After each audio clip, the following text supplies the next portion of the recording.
Okay, mayong mudto na usab kanatong tanan Luzon, Visayas, Mindanao. Mayong mudto Philippines, mayong mudto world, mayong mudto universe. Mayong adlaw na usab karon nga unsa matarong adlaw? Huwebes. Pizza 9 niining bulan sa Abril. Uy, hapit na gyud may mga igala. Di na gyud madugay, mamalihin ako, mabalihin na gyud ko sa manhuyod og mubiya na gyud ko sa hingpit sayo. Di non hingpit kay mubalik pa man ko kana dahil matimpong fiesta karong Mayo 15 kanang sa kadumahan. Ingon ni ana, no? Padayon paghihapon ko, no? Dili pa ko ingong mubiya sa hingpit, bulag si bako. Mabukuan pa tayo mga lagad patas Ginoo. Okay na no. So again, may mudto ka na tanan mo hingala adlaw karon nga Huwebes, no? Pizza 9 na kini sa bulan sa Abril.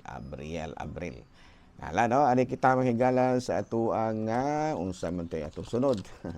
Ari kita sa CBCP News. Balitang simbahan ni ining kamudtuhon. Okay, ari ta mahigala sa unsa man tarong adlaw. Unsa man siya. Yan CBCP. Uy, nawala naman po noon. Ay, asa naman ito ako. Diyan.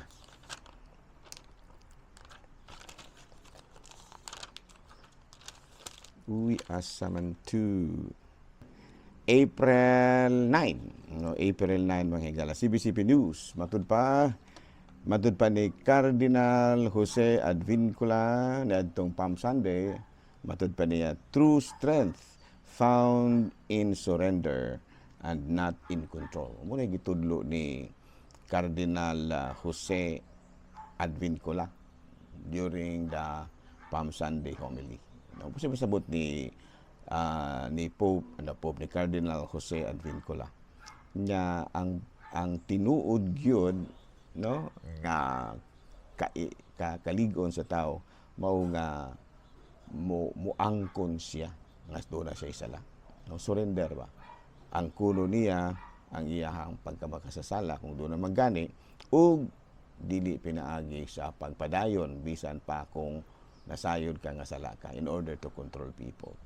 Ana no, so din ano kay karon mga panahon na mga higala daghan kay mga sadaan pero di gyud mga angkon. Gusto ra gyud nga mo kontrolahon ang sitwasyon, no, bisan kon nakasala na di gyud mga angkon. So nga during the Palm Sunday celebration dito sa Kauluhan, dito sa Archdiocese of Manila, mao kini ang gitudlo ni Cardinal Jose Advincula. Samantala dito sa Vatican, Pope Leo nagkanayon, no, dito sa Monaco kay nabisita man lagi ni si Pope Leo dito sa Monaco. Matud pa niya, wars are the result of idolatry of power and money. Sa ito pa usahay, no?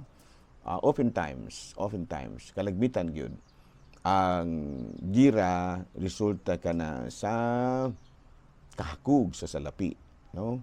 Kahakug sa salapi o gahom. Para na ako tinuod yun ang hingala, no? Ay kinilang nahitabo karon sa kining Iran mga hingala. Para na ako, no? O sa manggani, yung maayo, pero mas maayo dagway nga kung kinsa salaan ana mo, surrender na. Ano? Kung kinsa nakita niya nga salaan for the sake of mankind. Kaya kita diri mga hingala. Kami diri sa ayungon mga hingala, pati na yung lisudan na mo. Kasi naasa nga lugar mo, na nahitabo. So, no? So, sa gihapon, padayon kita sa ato ang pamalandong. Mao ka ito mga hingala, no? Number CBCP News, ang tinuod nga kusog mao ang pag-surrender, mao ang pag-angkon nga salaan ka ug dili di pinaagi sa pagkontrola og tao, pinaagi sa paggamit og kusog. No, unya Pope Leo XIV nagkanayon nga ang kahakog sa salapi o gahom maoy usa ka paagi sa pagsimba sa Dios. Tinuod gyud na, wala gyud ko question na. Nadano pa dayon ta mga higala sa ato nga mga buhatonon ni ining kamudtuon. Sa kuno ginaingon adlaw karon nga Huwebes, Pizza 9 na kini sa bulan sa Abril. Padayon nato atong topic kagahapon mga higala, no? How to let people realize the need of receiving the sacrament of confession. Bay ko ano mga higala, bay si situationer gyud kay daghan man yung klase dili man ingon nga usa ra ka klase mga higala.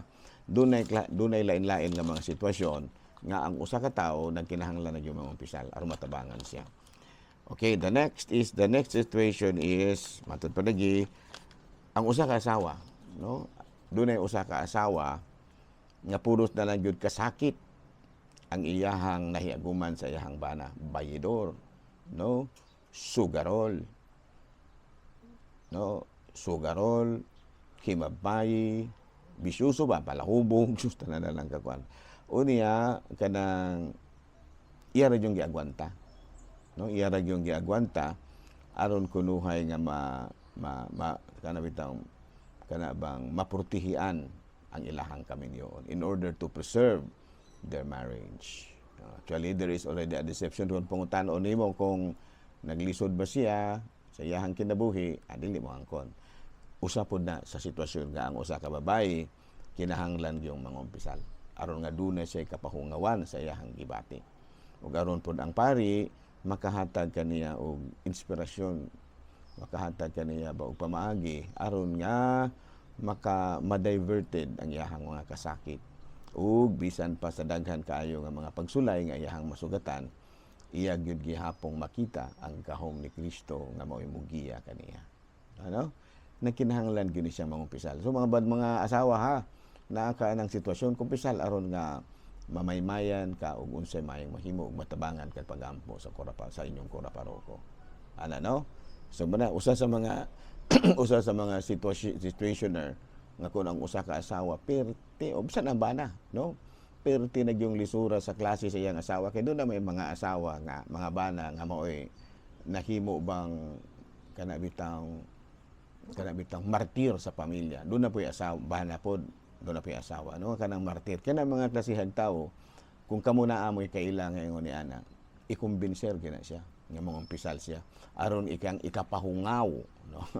ang iyahang mga kagulanan o gibating kalisdanan. Unya, matagaan po siya sa eksaktong tambag. Kaya kung anto niya na mo pahungaw, no, dito sa mga otro pong mga buluyagon, basin unya og maghamuha man nagtambag-tambag, no? Magtambag-tambag unya nag-unsa na mas maayo tong mangumpisal ka aron nga ang pari makahatag kanimo sa maayo kayong panambagon.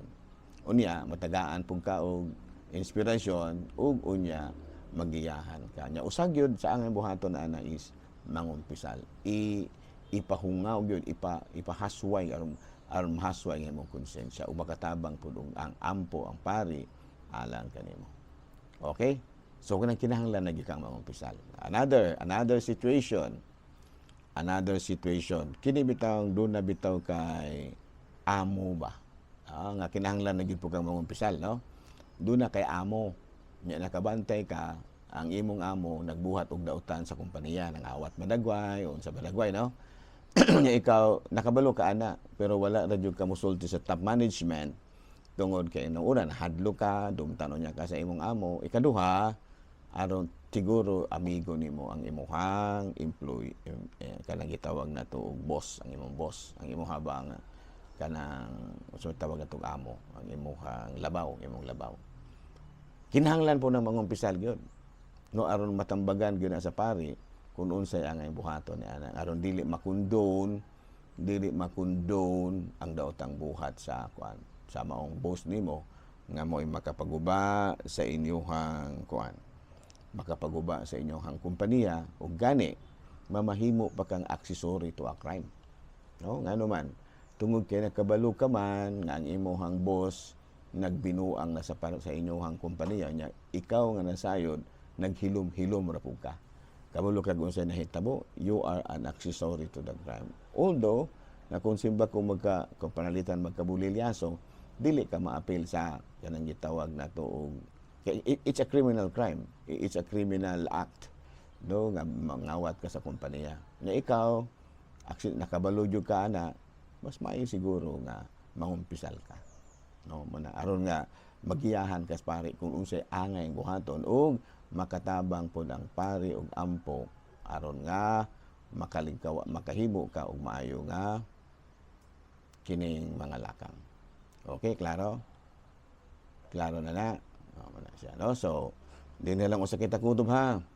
Ako lang gihapon kini inyong ubos nga alagad, Reverendo Padre Edwin Academia Acab, manamilit na usab kaninyo ug manalangin kanato ang Dios nga makagahom sa tanan, Amahan, Anak, Espiritu Santo.